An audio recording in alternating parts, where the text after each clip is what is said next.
जय झूलेलाल दोस्तों। चंड रात जी मौज झूलण जो दर्शन, चिंदा जलपति वीर वरण तू हीणन जो हमरा, बुडंदर बेरा तख मातारी तू ही मेर मलाज, दुनिया सिंधु दुख दरिया तू ही पार पुॼाई, तू ही पार पुॼाई। चंड उहो भी चालीहे जो चंड।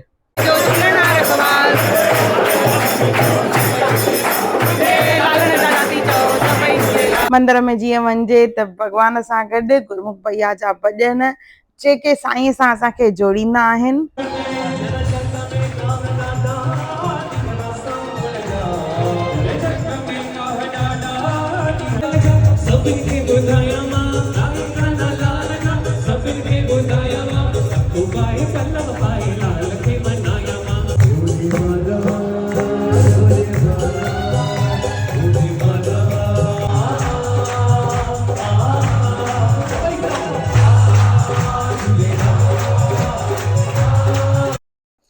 इहो जन सैलाब असांजे चालीहे जे मंदिर में झूलण जे दर्शन जे लाइ, भॻवान जी आसीस वठण जे लाइ ईअं मन ख़ुशि थी वेंदो आहे।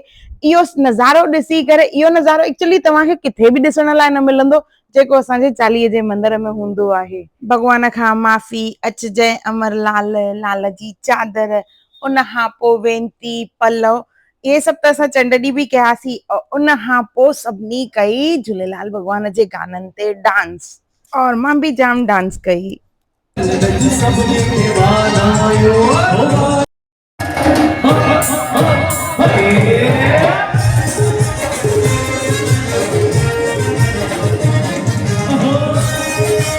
ॿार हुजे, बुढ़ो हुजे, माई हुजे, भाई हुजे, सभु हिकु हिकु ॼणो मंदिर में जेको भी मौजूद हो लाल जे भॼननि ते नचनि पिया, झुमरियूं पिया पाइनि।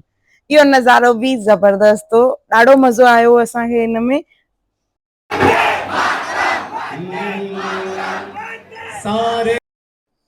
रात जो 12 खां पोइ 15 अगस्त भी चालू थी वई हुई त असांजे इंडिपेंडेंस डे जा मतलब आज़ादीअ जे ॾींहं जा भी भैया गाना ॻायूं। उन खां पोइ असां मंदिर मां निकितासीं, अखो पातोसीं दरियाशाह ते। चंड ॾींहुं सभु बहिराणो कढंदा आहिनि, और ज़रूर तव्हां भी बहिराणो कढो। अगरि बहिराणो नथा कढी सघो त नंढड़ो सो ॾीओ ज़रूर लाल जे दर ते ॿारियो त तव्हांजूं सभु आसूं पूरियूं थींदियूं।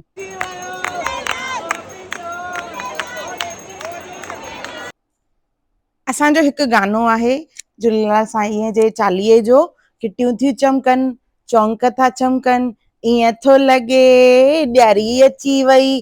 ॾिसो, हा इहे रस्ता ॾिसी तव्हांखे लॻंदो अलाए हिते ॾियारीअ जी रौनक आहे, पर न, इहा असांजी चालीहे जी रौनक आहे। शाबाश उन्हनि सेवादारनि खे आहे जिन इहा चमक आंदी आहे। आहे झूलण जी महर, पर महिनत उन्हनि जी आहे। असांजे चालीहे जे मंदिर खां वठी वेंदे वीनस चौंक ताईं फुल लाइटिंग कयल आहे, त थैंक यू उन्हनि सेवादारनि खे जिन इहा रौनक आंदी आहे। जिते ॾिसंदव रोशनी ही रोशनी हूंदी, बिल्कुलु ईअं ॾियारीअ वारो माहौल। दरियाशाह ते अखो पातोसीं, उन खां पोइ लंगर प्रसाद खाधोसीं, उन्हनि खां पोइ मां इन्हनि सेवादारनि सां गॾु वेठमि।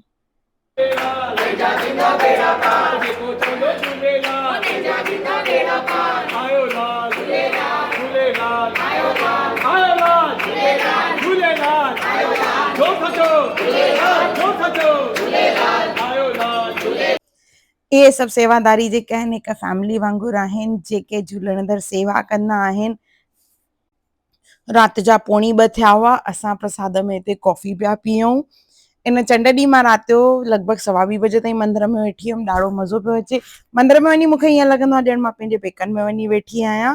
और राति जो ऑलमोस्ट 2:45 बजे मां घर पहुतसि। ब्लॉग कीअं लॻो ज़रूर ॿुधाइजो। जय झूलेलाल।